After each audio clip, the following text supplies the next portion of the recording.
केरवा के मंडप बनवनी हो, केरवा के मंडप बनवनी हो।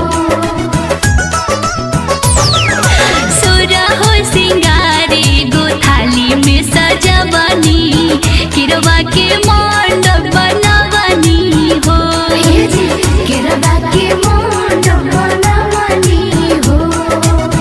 करतानी प्रभु जी से हे हाथ जोड़िया हो, हमरो ता स्वामी जी पर रखी हो नजरिया हो। करतानी तीज त्योहार अपना राजा जी के, लागो मोरियो हमार हमरा राजा जी के।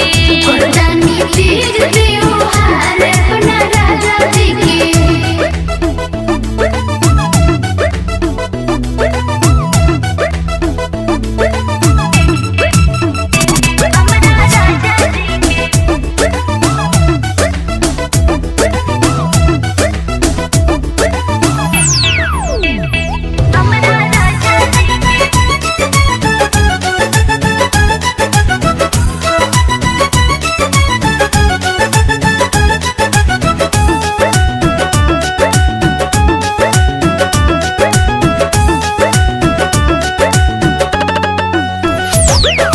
शिव पार्वती जी के धरेली ध्यानमा, गावेली काजल तिज भजनमा हो, गावेली काजल तिज भजनमा हो।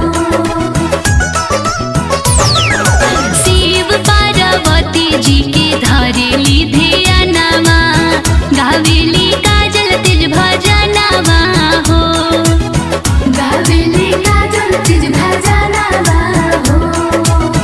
मनवा में श्रद्धा लेके झूठल बारी नारी हो, अपना सुहाग खातिर कैली तीज भारी हो।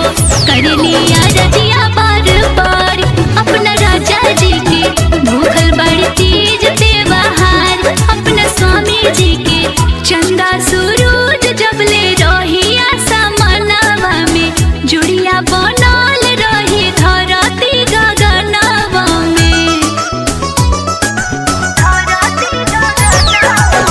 चंदा सूरज जबले रही आशा मनवा में,